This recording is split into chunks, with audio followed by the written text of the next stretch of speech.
Muy buenas noches. Inicio este programa, nuevo programa de Primer Plano, confesando que para mí es un día de regocijo y desconcierto.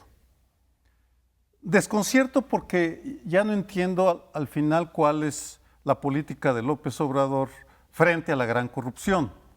Primero fue borrón y cuenta nueva, después vino una consulta en donde se preguntará si se debe investigar a los expresidentes o no, pero el día de hoy, y ahí viene mi regocijo, Manuel Bartlett, el polémico, controvertido Manuel Bartlett, entregó al presidente una lista de 9 exfuncionarios, altos funcionarios, que al parecer se involucraron en negocios turbios, poco claros, multimillonarios todos, con empresas nacionales y extranjeras. Y mi sorpresa vino cuando el presidente anunció que ha dado vista a esos casos, lo que supone uno, ya fueron entregados a la Fiscalía, lo que lleva a suponer que van a empezar a investigar a Felipe Calderón, porque es el único expresidente que aparece ahí como involucrado en un negocio X. No nos dieron suficiente información para saberlo, pero en todo caso, pues mi regocijo viene porque yo estoy entre quienes creen que la única manera de avanzar hacia la justicia es conociendo primero la verdad y con la verdad, que se haga justicia, y a lo mejor conoceremos cuáles son los intríngulis de la gran corrupción político-empresarial y a lo mejor después de eso viene la justicia. Por eso es un día tan especial para mí. Bueno, nos preguntábamos hace tiempo qué hacía Manuel Bartlett en un gabinete de Andrés Manuel López Obrador, la Cuarta Transformación, si él venía de haber hecho ya una carrera, ya se le veía consumada su carrera política dentro del PRI en el antiguo sistema.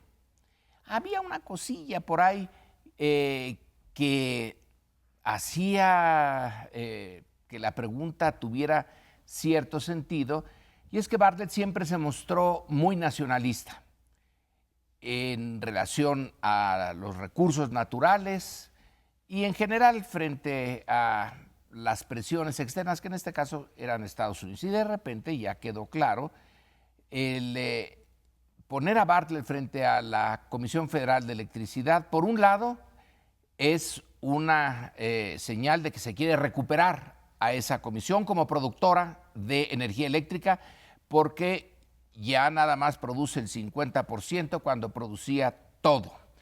Y en segundo lugar, porque Bartlett, justamente por ser un político duro del antiguo régimen, es, como decía un dicho campirano, supongo yo que del siglo XIX o antes, para los toros del Jaral, los caballos de allá mismo. Es decir, para los que iban a ser puestos en tela de juicio, pues un político duro del pasado, al que no le va a temblar el pulso. Ya está en el final de su carrera y lo lanzan directamente contra los grandes del régimen pasado, entre otros contra Salinas, porque también se le mencionó a Salinas ahí, al menos sus colaboradores, colaboradores muy cercanos. Entonces vamos a ver al duro de Bartlett, conocedor de los entresijos del poder, enfrentarse a estos personajes. No, vamos a ver qué termina, ¿no? Pues la semana pasada ya hubo un primer round entre López Obrador y Felipe Calderón. Respuesta de Felipe Calderón es: vamos a platicar el patrimonio de ambos, y el presidente en conferencia de prensa le dijo, le pidió una disculpa, se enojó López Obrador a Felipe Calderón, lo que hizo es legal pero inmoral, ¿no? Y bueno, ahora vuelve este asunto, no sé si en efecto ahora iremos a una, en este caso, limpia de todos estos personajes que le irritan mucho al presidente, los de la puerta revolvente. Tú estás en el sector público y de pronto entras como consejero al sector privado, nombró a Córdoba Montoya, nombró a Georgina Kessel, en fin, hizo un anuncio muy amplio. La verdad es que no sé dónde va a llegar, yo estoy igual de desconcertado, porque suponía que la consulta era el 21 de marzo. No sé si ese es para enjuiciar a expresidentes. Pero ya está un expresidente. Por eso pregunto, el desconcierto es ese. No sé si a partir de ahora es la señal de enjuicio a expresidentes, cuando la semana pasada le pidió perdón. No sé en qué va ese tema. Pero en cualquier caso, lo que llama más la atención de la conferencia de hoy es qué va a pasar con la CFE, qué va a pasar con los cogeneradores. O sea, si finalmente le parece muy mala idea al presidente que haya cogeneración, pues yo creo que sería oportuno ya que empezaran a decir esa reforma, igual que la educativa, va para atrás. Hoy también dijo que la CRE era una especie de promotora de privatización. Recordar que la semana pasada había dicho que iba a integrar que iba a mandar las ternas para la CRE. Yo a esta altura, si trabajara en la CRE, diría, pues empieza a hacer tus cuentas igual que el Instituto Nacional de Evaluación Educativa, la va a desaparecer. O sea, las señales son, por un lado, me irritan las personas que entran y salen del sector público al privado, pero por el otro sí es un mensaje muy directo a todos aquellos que efectivamente creyeron que la reforma energética, en general esta tiene que ver con la generación de electricidad, era positiva. El presidente dijo, empiecen a revisarlo, ¿no? Y yo creo que ahí hay una señal mucho más poderosa que el señalamiento de los, en este caso, funcionarios que han entrado y salido al sector del público al privado. Yo tengo la impresión de que este reto que lanzó Calderón, debatamos, señor presidente, sobre nuestros patrimonios, sobre el mío, sobre mis empleos y sobre el suyo, de qué ha vivido usted, etcétera, que fue rechazado por López Obrador diciendo, le pido una disculpa, efectivamente ya no repito lo que dijiste, fue legal, no moral, pero el que sale ahora a encarar el debate, esta es mi interpretación, me da la impresión de que sale un gallito claramente de Morena, cercano al presidente López Obrador, para decir, bueno, debatamos. No le dijo en esos términos, dijo, usted está en la lista de los corruptos que yo creo que hay que denunciar y perseguir, ¿no? Esa es una de las cuestiones. Sería bueno que nos enteráramos con un debate entre Bartlett, ya que no fue con el presidente, y el expresidente Calderón, porque cuando se pelean las comadres salen las verdades, dice por ella que estás en los dichos, mi querido Lorenzo. La otra cosa que yo quisiera decir es que, aparte de la lista de Schindler, iba yo a decir, pero no me atrevo, de la lista de Bartlett, hay una lista de Pemex, de los jeques de Romero Deschamps. Dice, hay un reportaje hoy en la revista Proceso que es muy fuerte, porque no solo repite muchas cosas que ya se habían publicado antes, sino que documenta la propiedad de una casa tipo mansión que tiene su hijo en Miami, en un sitio muy lujoso que cuesta, no sé, 100 y pico de millones de pesos, 160 millones de pesos aproximadamente, en dólares, claro. Pero lo digo para nuestro público en términos de curso de la moneda legal, ¿no? De la moneda del hogar en curso. Y estas imputaciones que hace un grupo muy grande, bueno, de 140 y tantas personas del sindicato de petroleros, que son opositores al sindicato, a la directiva del sindicato, está siendo ratificada y ampliada. Y porque la lista no es encabezada solamente por Moreno Deschamps y con algunas repercusiones a su familia, a su patrimonio familiar, su hijo y su hija, con sus viajes, etcétera, sino a 11 que el proceso les llama los jeques de Romero Deschamps, haciendo alusión a los petroleros del Medio Oriente que tienen unas fortunas enormes, ¿no?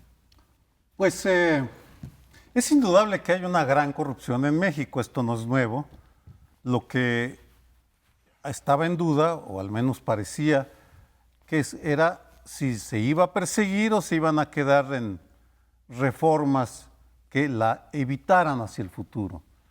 El día de hoy a mí me parece importante porque al parecer hay un viraje de timón muy profundo que vamos a suponer que avanza, vamos a suponer que lo de hoy es el inicio de una investigación a fondo de 9 personajes con ligas, con nexos con diferentes expresidentes, y que empiezan a salir los nombres de las empresas. Hoy ya sacaron a tres empresas, 3 grandes empresas, y que sigue aumentando la lista y que de repente aparecen las empresas españolas, después de que acaba de venir Pedro Sánchez, pero ya sabemos que de España han venido capitales al campo de la energía y del turismo, por ejemplo.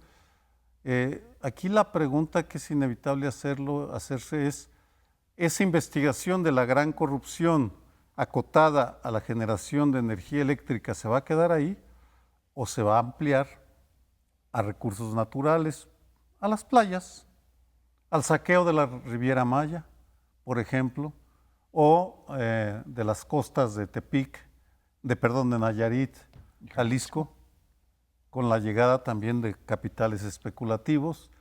Y si se va a seguir moviendo y si estamos estoy especulando, aclaro, ante una sacudida en la relación hasta ahora muy fraterna y amigable del gran capital con el presidente de la República.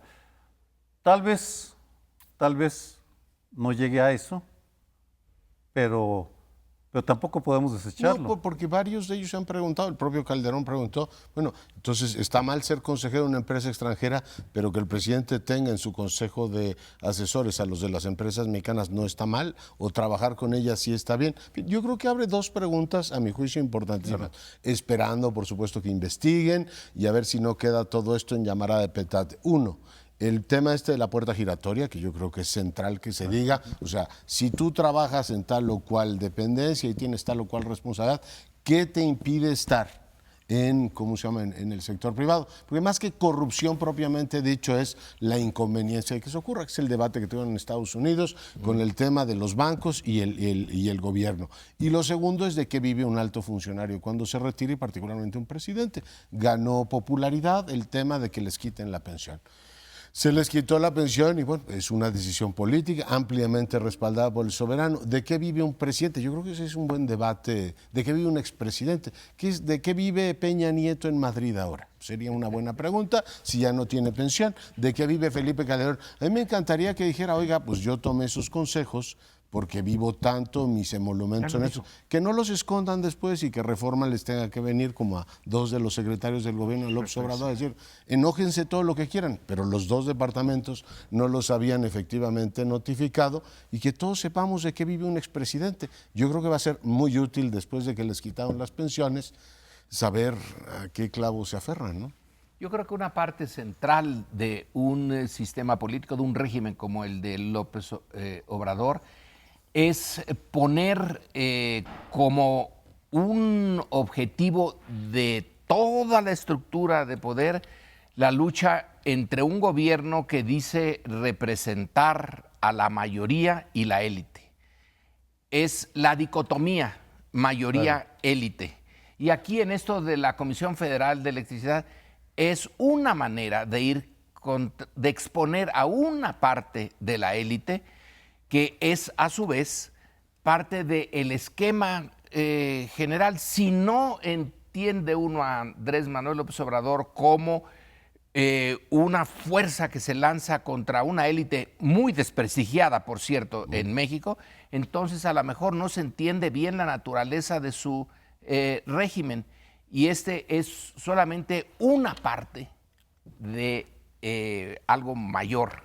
Yo creo que el gran tema que se está poniendo en términos muy amplios en la discusión es si es válido, no hablo de legal o de delito, hablo de si es válido éticamente tener información oficial que se tiene en función de del puesto que se tiene para después hacer negocios en esa área, que eso es lo que está... Es un virtual conflicto de intereses que habría que interpretarlo bien. Pero bueno, creo que es el gran tema que viene para discutir.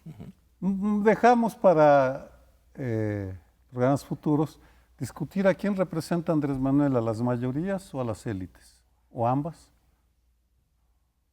Nos tenemos que ir. Pues bien, en este segundo bloque vamos a tratar otra de las noticias que tuvimos. La de la lista de Bartlett es de hoy. La de ayer fue el anuncio que hizo el presidente López Obrador que el nuevo aeropuerto, el de Santa Lucía, que hasta donde tengo entendido, a lo mejor no entendí bien, va a combinar la función original que tenía de aeropuerto de la Fuerza Aérea con la de aeropuerto civil internacional en la zona central de México. Que ese aeropuerto va a ser responsabilidad en su construcción del Ejército y va a ser administrado por el Ejército, que si lo administra bien va a tener ganancias y las ganancias van a ir a dar al Ejército. Confieso que a mí sí me sorprendió esta decisión de poner al Ejército ya como empresario. No será el primer ejército que tiene empresas. Hay una buena cantidad en Egipto, por ejemplo, pero no parece una idea muy buena. ¿Cómo se explica esto? Bueno, eso lo ponemos en la mesa.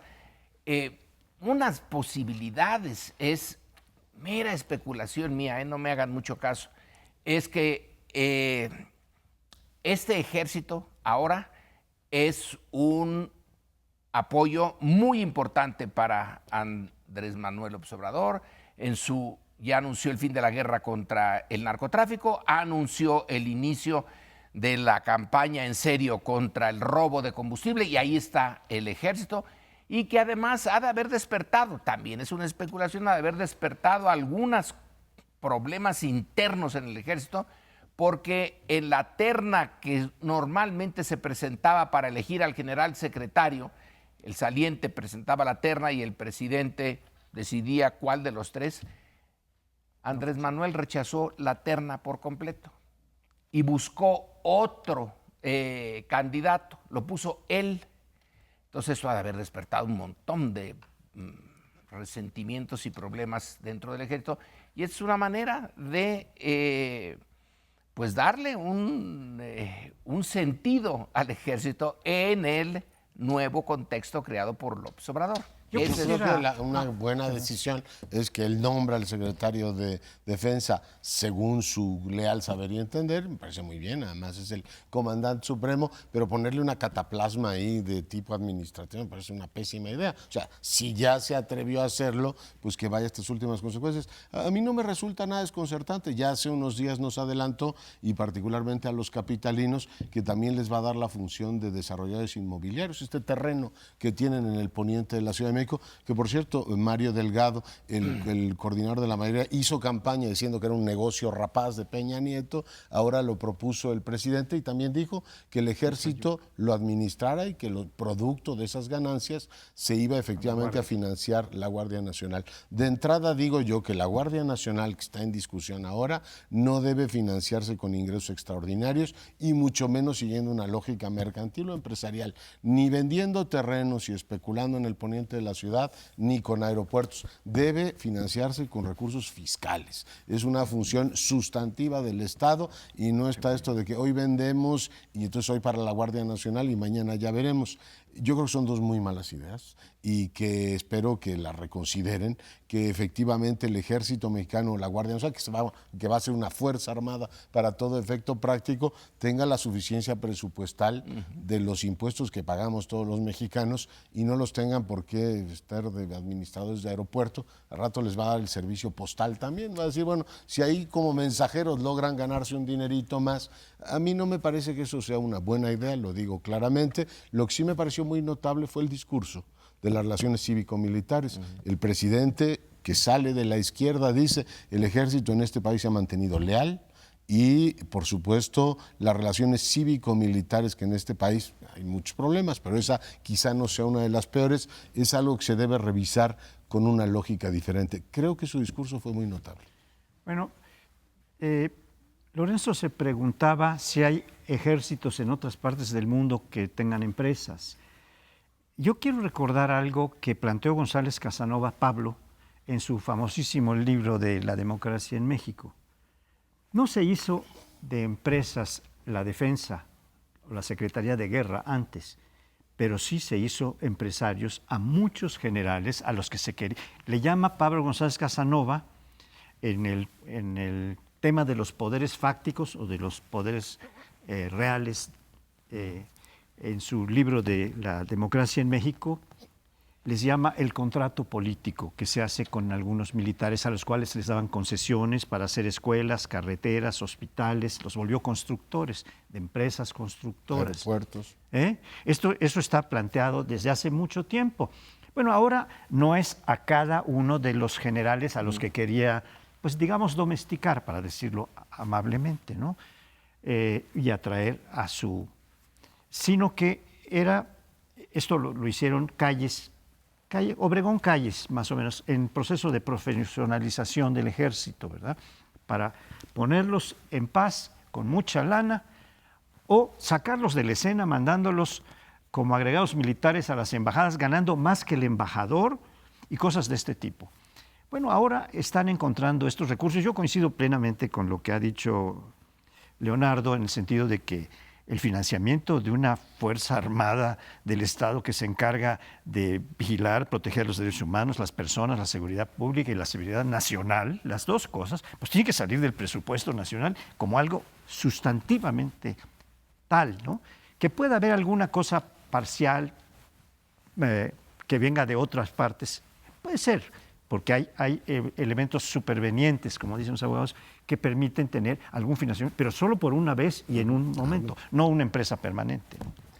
Me pregunto, Lorenzo, ¿cómo van a encuadrar esta actividad económica en el esquema organizativo del Ejército, de la Secretaría de la Defensa Nacional? Por cierto, en Cuba también el Ejército es un gran empresario, ha sido un gran empresario como forma de compensarlos. Y por supuesto que no hay solo especulaciones de por qué lo está haciendo. La obvia es porque los necesita mucho para su proyecto, es su columna más firme, más sólida, con presencia nacional, porque vamos, ni con los maestros no cuenta necesariamente, con la iglesia menos, pero sí con el ejército, entonces ahí están. Me llama la atención que a la pobre Marina no la incluyen en el reparto de negocios a futuro. Y me pregunto por qué. Tal vez vayan a recibir la administración de algunos puertos, de los más importantes, Lázaro Cárdenas, Veracruz, Tampico, Tuxpan, vayamos a saber. Pero en todo caso, de lo que no hay ninguna duda, es de que estamos viendo cómo en unos cuantos meses las Fuerzas Armadas mexicanas se convierten en el principal foco concentrador, acumulador de poder al interior de la estructura de la Administración Pública Federal. Dicho esto, me gustó que hubiera elegido a Felipe Ángeles para bautizar el aeropuerto de Santa Lucía. Creo que es un general que se lo merece por muchas razones. Recomiendo al auditorio que quien no sepa quién fue Felipe Ángeles, que averigüen. Vale la pena. Sí. Es uno de nuestros grandes personajes que deberían ser militar más emulados. Sí, Adolfo Gili tiene una serie de trabajos sobre Felipe Ángeles. Le fascinó el personaje. Es un militar de carrera, es importante, que en el momento culminante en que la figura de Madero se convierte en el enemigo del ejército, él mantiene la lealtad y casi le podía haber costado la vida, pero Huerta no lo asesina porque tiene mucho prestigio. Había sido director del Colegio Militar, pero como militar profesional había combatido a los zapatistas, pero los había combatido de una manera de lo menos sangrienta posible. Los habían combatido antes dos generales, Juvencio Robles, una bestia, y Victoriano Huerta, que por ahí iba. Entonces contrastó mucho la forma de llevar la guerra contra el zapatismo de Felipe Ángeles. Luego se incorpora al villismo. Es uno de sus grandes momentos, es la batalla de Zacatecas, que es la que le tuerce la espina, le quiebra la espina dorsal al Ejército Federal. Y luego, cuando finalmente el fin de su vida es el fusilamiento que lleva a cabo un tribunal carrancista cuando lo capturan por haber ingresado a México porque quería volver a unirse a Villa, cuando ya Villa no tenía muchas posibilidades, pero Ángeles iba con quien había sido su jefe, a pesar de que ya estaba derrotado. Y el otro es que una de las pistas del nuevo aeropuerto lleva el nombre del general Carranza, que es un pariente de Carranza, pero que es el es el creador de la Fuerza Aérea Mexicana. Entonces son dos generales a diferentes niveles, pero interesante. Sí, dos pistas ahí, y regresó el tema, yo se lo había perdido de vista literalmente en el radar, que Tizayuca regresa al modelo aeroportuario nacional. Para ser considerado a largo plazo, dice, ¿no? Sí, por eso dijo, pero vuelve al radar y dijo, se considera esa, una autopista más para Toluca y una terminal más para la capital de la República. Todo eso anunció el presidente en esta reunión, que fue interesante, digo yo, por el tema de las cívico-militares. Decía un experto como Raúl Benítez que al inicio de esta administración estaba tan quebrantada la confianza del presidente en los militares que por eso no quiso el Estado Mayor presidencial. Dice, prefiero que me cuiden ayudantes, no quiero a militares cerca de mí. Hay que ver en 2 meses la cercanía que ha generado. Qué buen recordatorio, sí, cierto, sí, había 2 meses. Había ahora una distancia, una frialdad y hubo una campaña negra de algunos militares retirados y en activo por redes sociales en contra de Andrés Manuel, feroz, de una ferocidad tal que llamaba la atención. Y unos meses después, ahora... Luna de miel. La luna de miel sí es una... Luna de miel con aeropuerto, negocio con especulativo. No, y es interesante ver cómo el presidente defendió la idea de una Guardia Nacional dirigida por un militar. Hoy decía Sergio López Ayón en el Parlamento Abierto, dice, pues lo pueden aprobar, pero por convención internacional van a decir no puedes tener una policía gobernada directamente por un militar. No sé en qué va a terminar eso, pero claramente, como tú decías, son la fuerza ascendente de la 4T. Claro. Es un buscar a los generales, pero también a la tropa. Hay que acordarse que hace no mucho tiempo dio un discurso frente a la tropa, creo que en el campo militar número 1, refiriéndose a ellos. El presidentes anteriores casi nunca se dirigía directamente a los soldados. Pero bueno, tenemos que irnos, espérenos unos minutos y volvemos con otro tema igualmente importante. Bueno, y en este bloque les propongo que revisemos un poco la complejidad que tiene el país, que para los que nos dedicamos a la comunicación no es nada fácil, porque hay 2 disposiciones del alma que en estos momentos dominan el ámbito, digamos el alma nacional. Por un lado hay una sensación de euforia que se refleja en un presidente que está por arriba de los 83% consignaba el Financiero en su última encuesta, o sea, prácticamente unanimidad, hay un 13% que reprueba a López Obrador, y por otro lado el índice de confianza del consumidor indica, ese rebotó 23%, que la gente cree que a final del año vamos a tener una mucho mejor condición económica que la que hoy tenemos. Ese ánimo nacional es exultante, se ve en las redes sociales, todos lo encuentran positivo, incluso lo que no es tan positivo lo justifican. ¿Por qué? Porque el ánimo efectivamente es que este país tuvo una gran transformación y que va a ir mucho mejor. O sea, es el mundo que yo digo se lee desde Venus, ¿no? Y por otro lado están una serie de indicadores económicos que están ahí latosos y que son parte también de la conversación nacional que no se pueden efectivamente dejar de lado. Concanaco dice, bueno, pues las percepciones serán fantásticas, pero el consumo se cayó 15% en enero. En el caso de la inversión directa, dio a conocer el INEGI, esto tiene que ver con datos de noviembre, poco después del anuncio de la cancelación del aeropuerto, se cae también. Hoy se da a conocer también el desempeño de la industria, o sea, indicadores industriales, y está pues toda esta expectativa de los grandes actores económicos nacionales e internacionales más los internacionales que los nacionales. Los grandes empresarios nacionales han estado apoyando la gestión de López Obrador, pero están a la expectativa de qué va a ocurrir con la reforma energética y el entorno nacional. Por tanto, se dice que este país va a crecer entre 1 y 2%. Es decir, como en la época neoliberal. Por tanto, yo les pongo sobre la mesa el tema, ¿cómo hacer compatible esta visión marciana de indicadores económicos casi de guerra? Es decir, la economía no necesariamente va a ir bien, con unas expectativas enormes del soberano que cree que le va a ir mucho mejor a finales de este año. Wow, qué pregunta planteas, porque de la manera como uno responde va a ser juzgado por las implacables redes sociales que están a la cacería de chairos o fifís, y a uno lo cambian de lugar dependiendo de lo que se opine, pero habría otro indicador. Está fácil, el 87% cree que va a ir bien. Entonces... El 86% por supuesto piensa que va bien, pero nosotros, quienes tenemos como oficio analizar la realidad, tenemos que revisar indicadores. Tú mencionaste indicadores muy objetivos, económicos.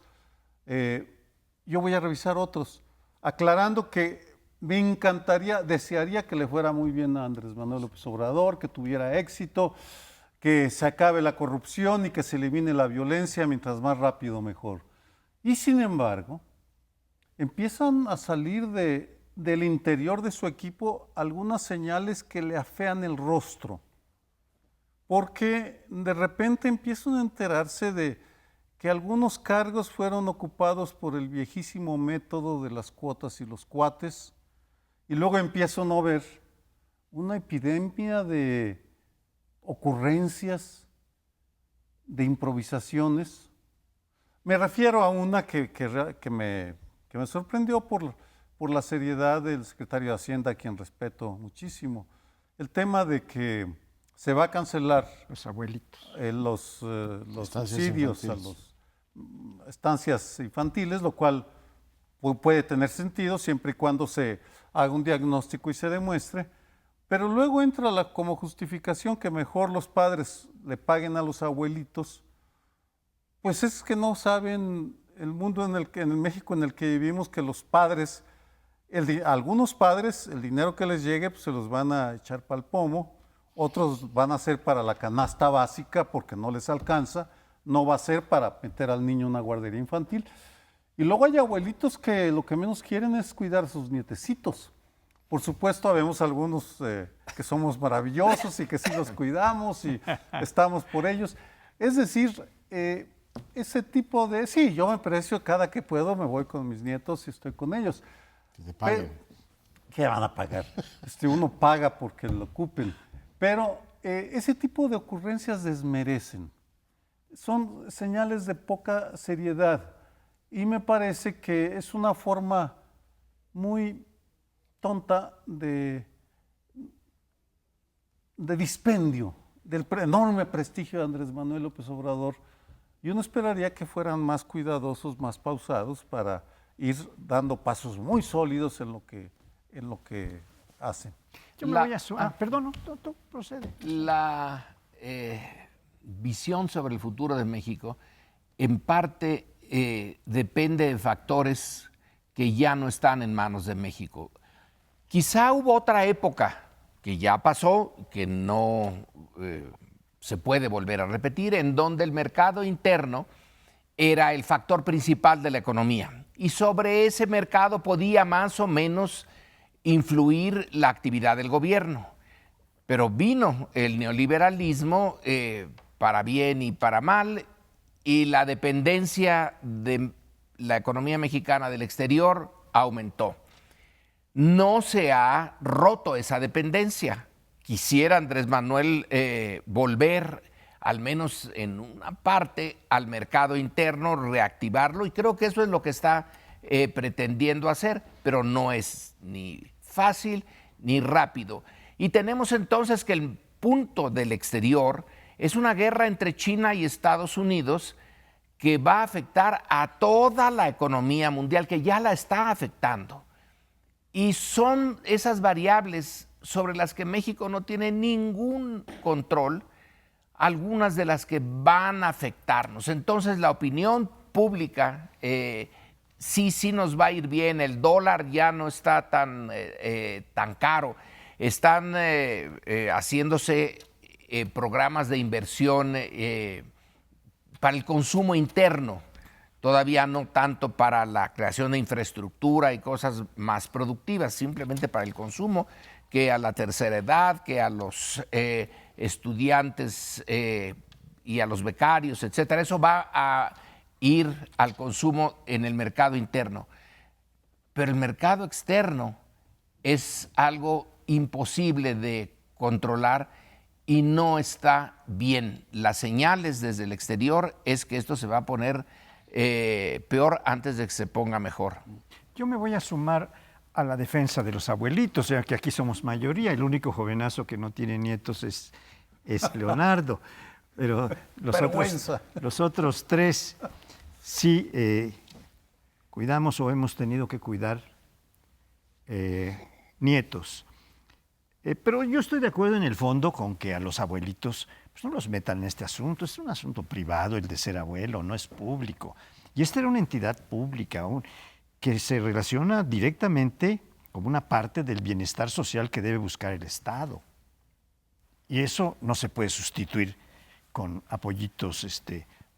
Hay gentes que dice el dicho que no tienen abuela, ni abuelo, ni saben quién lo fue, a veces no saben quién fue su papá.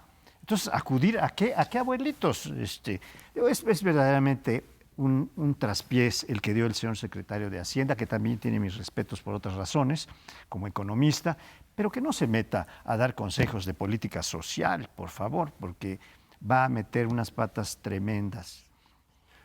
Y la otra cosa que valdría la pena tener en cuenta es que de estos indicadores que hablaba Leonardo, económicos, hubo uno muy importante porque causó irritación en el presidente de la República, el de las calificadoras. Cuando las calificadoras bajaron el nivel de importancia de Pemex, se irritó mucho el presidente, dijo que no ven que estamos combatiendo al huachicol, que esta es una medida fundamental y que de aquí vamos a derivar cosas buenas para el país, para ganancias incluso, porque...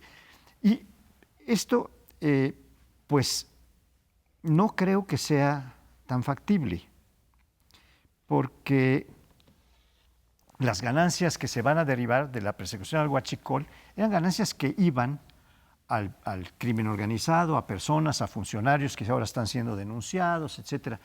¿Pero a dónde van a ir ahora? Pues van a ir al Ejército, a la Guardia Nacional. Entonces, no sé si con esto se alcance a sostener este crecimiento que nunca va a llegar a ser, sobre todo el primer año, del 4%, como se había ofrecido, sino que pues andará en el 1,5%. Sobre el tema del secretario de Hacienda, fue una solución neoliberal a un problema presupuestal, ¿no? Los neoliberales aplaudieron eso y dijeron, aplíquelo también al modelo educativo, dele un cheque a la gente y ellos eligen a dónde van. O sea, es contrario al discurso del estado de bienestar y universalizar, universalizar derechos, pero claramente fue un problema presupuestal, igual que recortaron en ciencia, universidades, se ve que fueron recortando en muchas partes y este asunto le rebotó hasta el propio presidente. Pero bueno, dejando eso de lado, tiene toda la razón Lorenzo Meyer, China crece menos, Estados Unidos crece menos, el TEMEC lo tenemos en veremos, todavía no está claro que tengamos TEMEC. El tema de las calificadoras que tú decías con todo tino, pues sí, Fitch Ratings la rebaja, pero Moody's dice, tiene usted razón, señor presidente, le vamos a dar 6 meses para que veamos si efectivamente pone usted en orden sus finanzas. Pero en términos generales lo que tienes es una visión escéptica de que este país crezca mucho más del 2%. El más optimista da el 2%. Y aunque uno no sepa más que eso de economía, pues para crecer necesitas inversión. Y si no tienes inversión pública, porque el presidente con buen criterio está destinando los recursos a política social, yo coincido sonoramente con eso, el programa de jóvenes, doblar pensión, pues si no tienes dinero para eso, tú tienes que abrir ámbitos de inversión. Entonces lo que no puedes decir, el aeropuerto lo construye el ejército. Y las ganancias son para ellos. Oye, la CFE ya no tiene cogeneradores porque los españoles vienen a ganar mucho dinero. Poco a poco va cerrando los campos de inversión y te dicen, si además las obras públicas todas las vas a someter a consulta, pues cuando tenga la consulta resuelta me dice invertimos, una de dos, o agarras dinero público para invertir o pides dinero privado. Y por tanto yo veo ahí una inconsistencia que el señor Romo, que es el encargado de resolver esos temas en la presidencia de la República, tendrá que desfacer el entuerto, porque para crecer al 4% necesitas 20% de inversión, digamos, del PIB, cosa que no vemos ahora. Pero regresamos después de una pausa. Ha causado una gran preocupación y para algunos irritación el bloqueo que la coordinadora del Nacional de Trabajadores de la Educación, la CENTE, ha hecho a vías de ferrocarril, tiene 2 trenes parados, tiene más de 10,000 contenedores de muchas empresas detenidos, algunos con mercancías que se están echando a perder, se están devaluando y se están pudriendo en el caso de los que sean productos perecederos. Y esto ha traído una protesta, un disgusto al sector empresarial, sobre todo al más afectado, ¿no? Y estamos hablando de cantidades ya muy grandes, de aparentemente más de 1,000 millones de pesos los que se han perdido en estos días de bloqueo de los ferrocarriles. Partiendo del asunto de Michoacán, pero también han bloqueado, han bloqueado un puerto que está en Michoacán, que es Lázaro Cárdenas, de donde llegan muchas cuestiones como acero, o salen al extranjero muchas cuestiones que no han podido salir. Entonces, este es un problema bastante serio, que es uno de los que ha confrontado a López Obrador con los empresarios o con un grupo importante de empresarios. Esto había empezado a ocurrir desde antes, durante el final del periodo en que él fuera presidente electo, y hubo esta luna de miel, ya que hoy hablamos en otro bloque de lunas de miel, ahora con el ejército, pero con la incorporación de empresarios muy importantes, de los más notorios, como consejeros del presidente. Esa luna de miel pues trajo una especie de impasse, una especie de detente, hablando de guerra, ¿no? De la política como guerra o de la guerra como política, como ustedes quieran. Pero ahora este asunto puede llegar a cosas muy graves, porque sí está habiendo una enorme cantidad de pérdidas y de disgustos.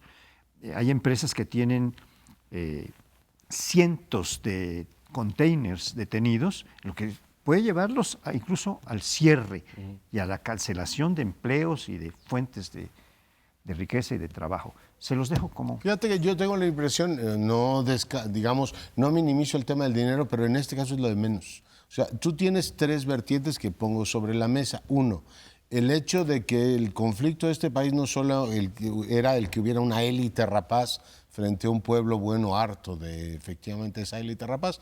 También hay grupos capturadores de renta. La CENTE no se ubica como mafia en el poder, pero al mismo tiempo ha desafiado la autoridad del presidente y lo ha puesto en un predicamento. Ahí entro al segundo tema, porque van varias veces que les dicen levanten ese bloqueo, levántenlas por las buenas, incluso los chantajeó sentimentalmente con que no es de izquierda hacer eso.